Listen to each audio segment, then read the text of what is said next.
There is a place on this planet where the ocean glows blue in total darkness. Not with lights, not with tricks, with life itself. There is a place where a river doesn't just flow, it climbs in giant natural steps straight into the sea. A place where mountains disappear into their own clouds, and coffee beans grown on their slopes are some of the most expensive on Earth. A place where a cave system stretches for over a kilometer beneath the Earth, hiding a lake so still it looks like glass. A lake that pirates, runaway slaves, and Spanish soldiers once used to vanish without a trace. And here's the part that might shock you. This island is smaller than the state of Connecticut. You could drive across it in a few hours, and yet somehow it holds more natural wonders per square mile than almost anywhere else on the map. Waterfalls that you can climb instead of fall, lagoons that glow, mountains with no roads, caves that have kept secrets for 300 years.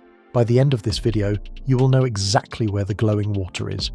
You will know which waterfall you can climb with your bare hands. You will know which beach has sand so fine it feels like flour between your toes, and which forest still hides villages that no army on Earth has ever conquered. And you will understand why people who visit this island once spend the rest of their lives trying to come back. This is Jamaica, and these are her treasures.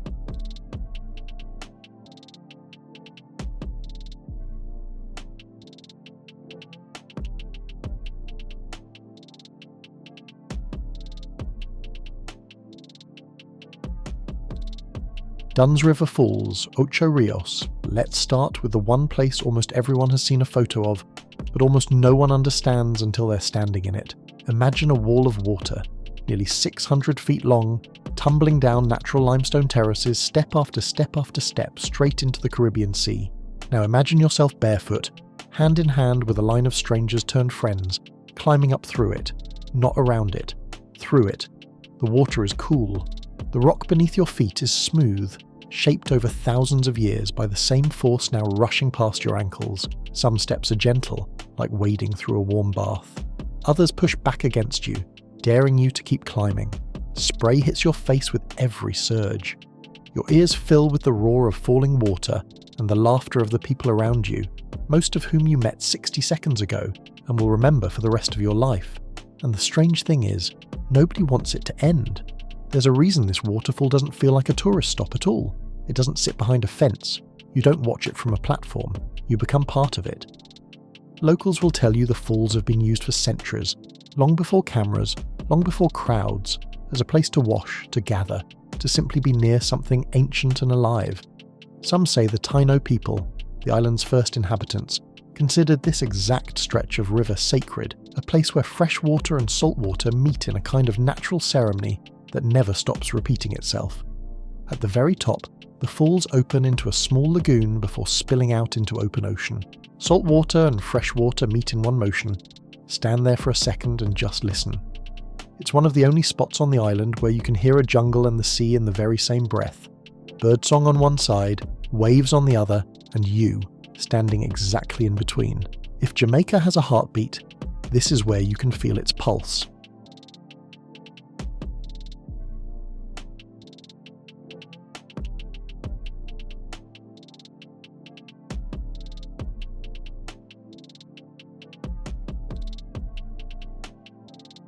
The blue hole, Ocho Rios now. Leave the crowds behind.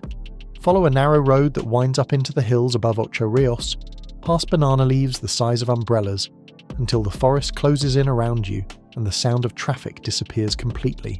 What waits at the end feels almost secret. A series of cool, jade blue pools, fed by a hidden waterfall tucked so deep into the greenery that sunlight only reaches it in slivers, cutting through the canopy like something out of a fairy tale. Locals sometimes call it Irie Blue Hole.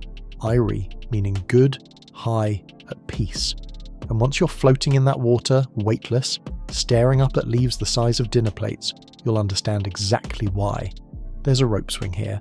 There's a small ledge for jumping if you're brave enough, the kind of a ledge that has you standing at the edge for a full minute talking yourself into it, while your friends film from below. But most people who come here don't rush. They stay still. They let the current gently spin them in place. They close their eyes and just listen to water falling on water, over and over, like the forest's own heartbeat. Ask yourself this. When was the last time you were somewhere so quiet the loudest sound was a waterfall? That's what waits here. Not adrenaline. Peace.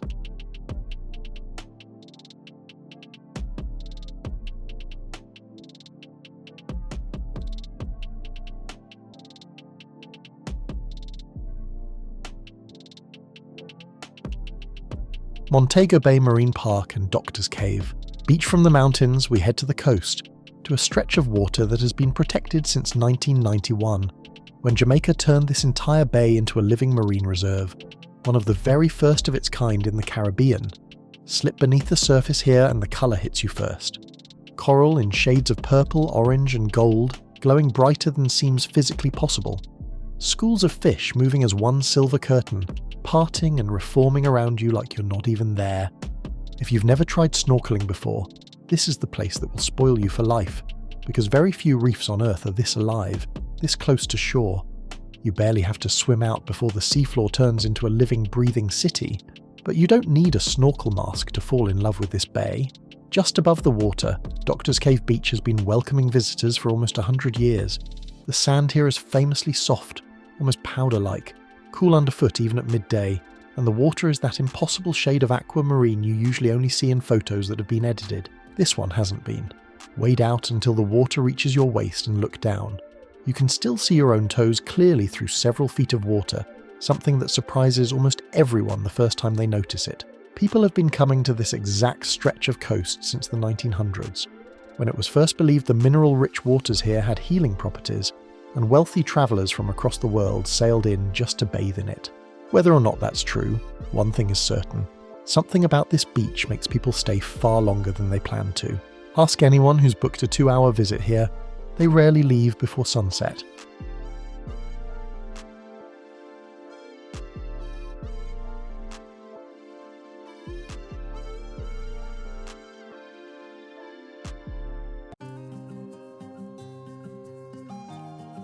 Half Moon Beach, Negril, an hour or so down the coast from Montego Bay, the shoreline curves into a shape that gives this beach its name.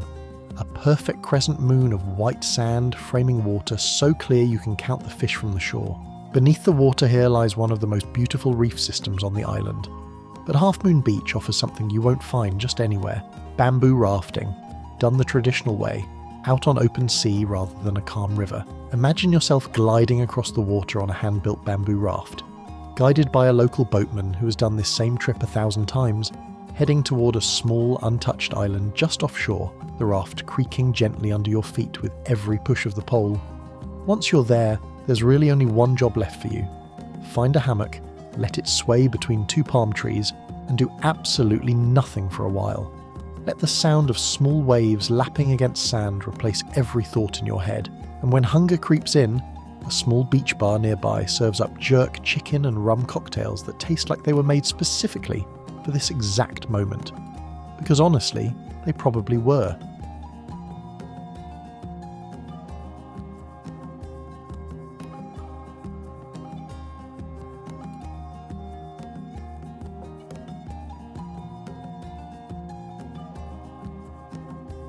Glistening waters, Falmouth.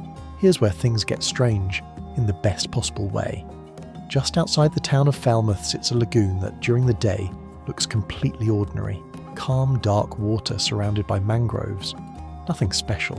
But wait for nightfall, step into a boat and drag your hand through the water, and suddenly the entire lagoon lights up around you. A soft, electric blue glow swirling in the water like something out of a dream, tracing every ripple, every splash, every stroke of the oar. What's actually happening?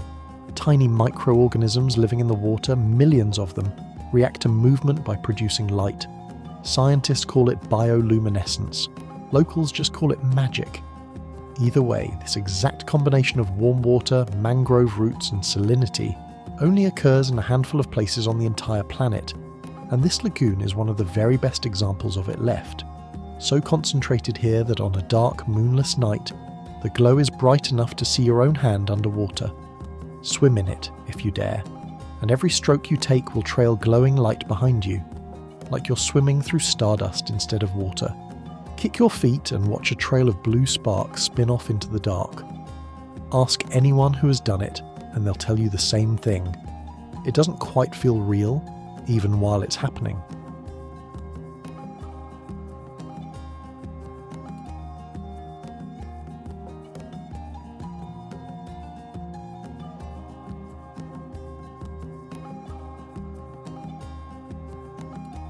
Blue Lagoon, Portland. On the wilder, quieter eastern side of the island sits a lagoon so strange in colour. People have argued for decades about how deep it actually goes. Blue Lagoon is fed both by the open ocean and by underground freshwater springs, and where those two waters meet, the colour shifts, turquoise in one spot, deep sapphire just a few feet away, almost as if someone poured two different oceans into the same bowl. Locals will tell you the lagoon has no visible bottom in certain places. Whether that's entirely true or part legend, floating above that dark, endless blue certainly feels like floating above something bottomless. The area around the lagoon is thick with rainforest, and the air smells like damp earth and wild ginger. Boats drift by slowly. Somewhere nearby, a rope swing waits for anyone brave enough to drop straight into that impossible colour, disappearing beneath the surface for a moment before popping back up grinning. This isn't the Jamaica of postcards and resorts. This is the Jamaica most visitors never even hear about, and once you see it, you'll wonder why.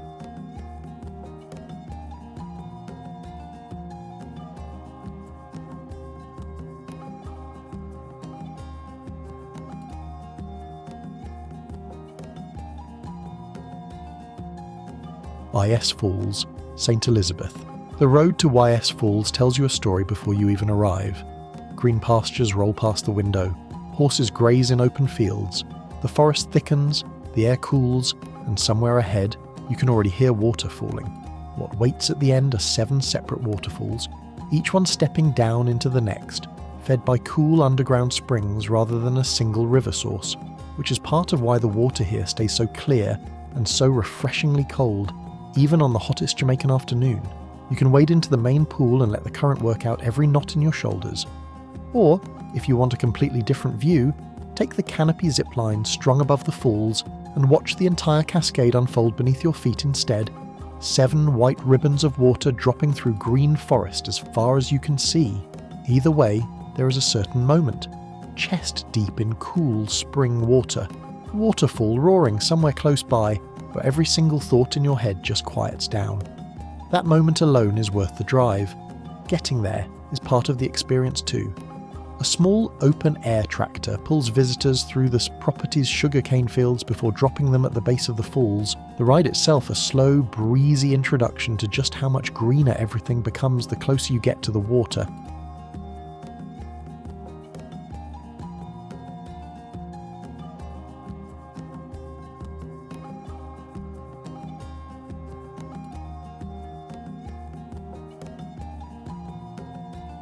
Reach Falls, Portland. Now for the waterfall almost nobody talks about, tucked deep in the John Crow Mountains on the wild eastern edge of the island, so far from the resorts that most tourists never even hear its name. This is not a place you view from a safe distance. This is a place you enter. You wade upstream through a chain of jade-coloured pools, climbing over smooth limestone shelves, working deeper and deeper into the rainforest with a guide beside you, the river growing louder with every step. The water here is mineral-rich and startlingly cold, fed straight from underground springs, and it stays that way no matter how brutal the sun gets overhead.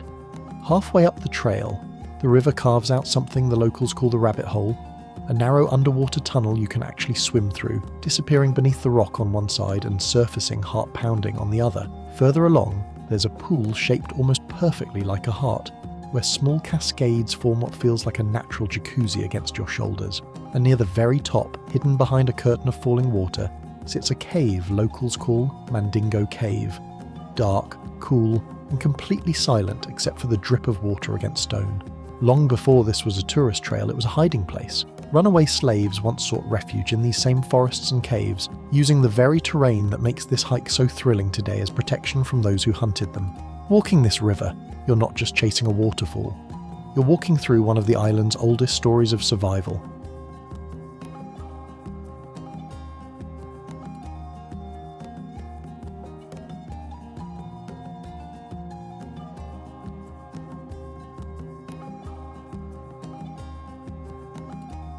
Green Grotto Caves, Discovery Bay. Some of Jamaica's greatest wonders aren't up in the mountains or out on the reef. Some of them are underground, in the dark, waiting. Green Grotto is a sprawling limestone cave system stretching over a kilometer beneath the north coast, named for the algae that once coated its walls in a soft green glow. Descend more than 50 feet below ground, past hanging stalactites and centuries-old rock formations, and you'll reach what locals call the belly of the grotto, a chamber holding an underground lake so still and so clear it barely looks real, and so quiet that your own breathing sounds loud. Here's the part that turns a cave tour into a history lesson. This exact lake and its tunnels are believed to have sheltered the island's first inhabitants, the Taino people, and later became a hideout for Spanish soldiers fleeing English invasion in the 1600s. After that, runaway slaves used these same passageways as refuge, moving through total darkness because even a torch could ignite the flammable bat droppings coating the tunnel floors. Smugglers ran weapons through here to Cuba between the two world wars. During World War II, the government stored rum barrels in these chambers, and decades later, a section of the cave even became a nightclub, before eventually appearing on camera in a James Bond film. At one point during the tour, your guide will switch off every light. Total darkness, the kind most people have never actually experienced, thick and complete, with only the sound of dripping water and your own heartbeat for company. Stand there for 30 seconds and you'll understand exactly what it felt like for the people who once called this darkness home.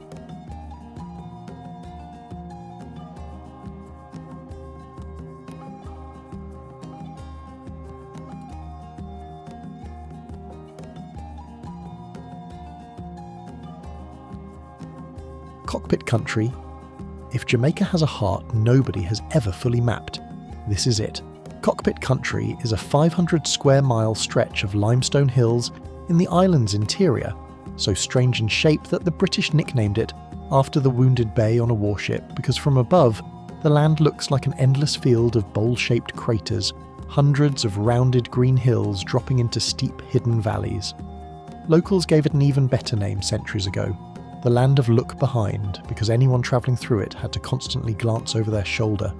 The terrain was so easy to get lost in, and so easy to be ambushed from. That terrain became a fortress.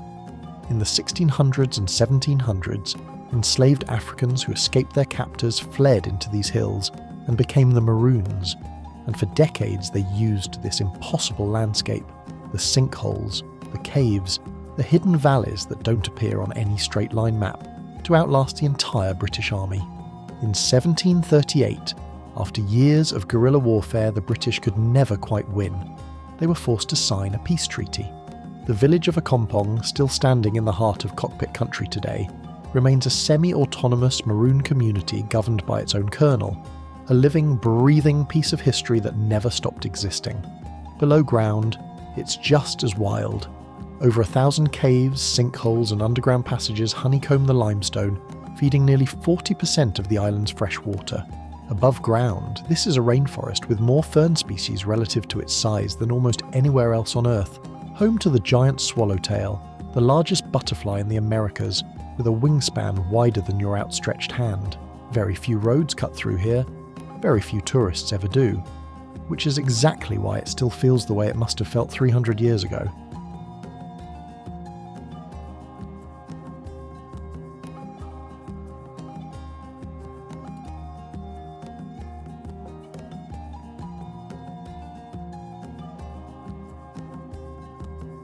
The Blue Mountains, now we climb. The Blue Mountains are Jamaica's longest range, and they hold the island's highest point, rising just over 7,400 feet into the sky. On a clear morning, from high enough up, you can actually see the coast of Cuba in the distance, nearly 90 miles away, a whole other country floating on the horizon. But the real magic here isn't the view, it's the mist. Fog rolls through these peaks almost daily, wrapping around ferns, bamboo groves and wild coffee plants in a soft grey haze that gives the mountains their name. Somewhere in that mist, some of the most sought-after coffee beans on Earth are quietly growing, hand-picked by farmers whose families have worked these same slopes for generations, the beans ripening slower in the cool mountain air, which is exactly what gives Blue Mountain coffee its famous smoothness and its famously high price tag. Walk the trails here early enough and you'll hear birdsong before you hear anything else. No cars, no crowds, just wind moving through bamboo and the occasional call of a bird you can't quite see. Maybe the red-billed streamer-tail, Jamaica's national bird, flashing an impossible shade of green as it darts between blossoms. There's nothing to do here except breathe. And somehow, that's exactly enough.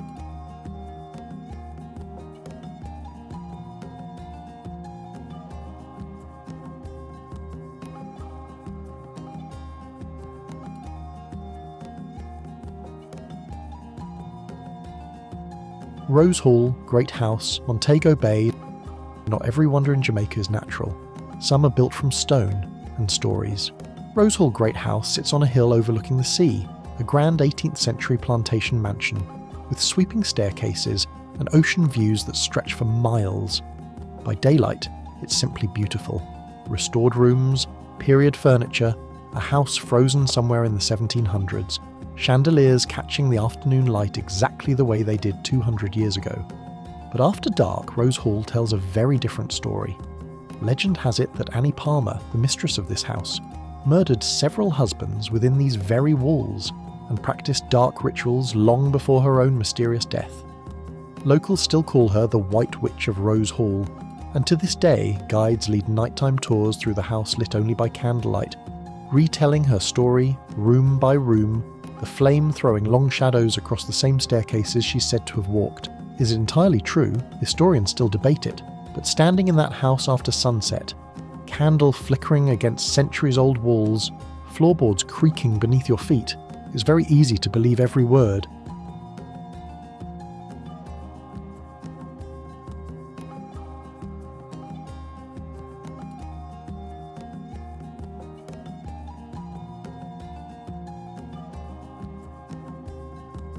Nine Mile, St Anne High, in the hills of St Anne sits a small village that changed music forever.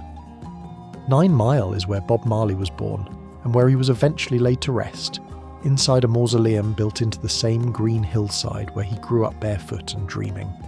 Visitors climb the same dirt paths he once walked, past the tiny one-room house where he slept as a boy, past the rock he called his pillow, said to have shaped the way he saw the world before he ever picked up a guitar. There's a stillness here that feels intentional, like the whole village has agreed to keep something sacred. Music drifts from speakers somewhere nearby, always his music, and it feels less like background noise and more like the hills themselves are humming along. For an artist whose songs are sung on every continent on Earth, it is strangely moving to stand in the exact spot where it all began. A small hillside village most of the world has heard about but very few have actually seen.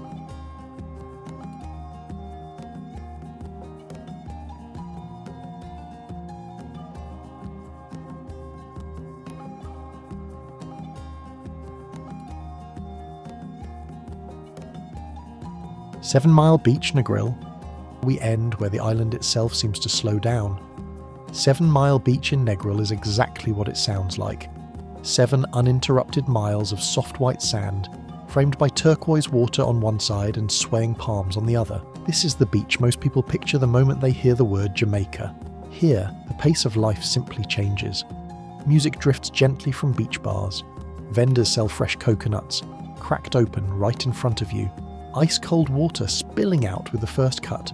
Somewhere down the shore, someone is always playing reggae, low and easy, like the island's own heartbeat set to sound. Watch the sunset here just once, the entire sky catching fire in orange and pink over the water, and you'll understand why so many people describe Negril not as a place they visited, but as a feeling they carry home with them. So there you have it. A river that climbs instead of falls. A lagoon that glows like the night sky flipped upside down. A cave that hid pirates, soldiers, and freedom seekers in the very same darkness. 500 square miles of hills that no army could ever conquer. Mountains wrapped in mist. A witch's legend carved into stone. A hillside village that gave the world its music. And beaches that stretch for miles in every direction. An island smaller than a single American state, and yet somehow big enough to hold all of this. If any one of these places pulled at something in you, that's not an accident. That's Jamaica doing exactly what it's always done to visitors, for centuries. If you enjoyed this journey, let us know which wonder you'd visit first and subscribe, because there are still so many more hidden corners of this world left to explore together.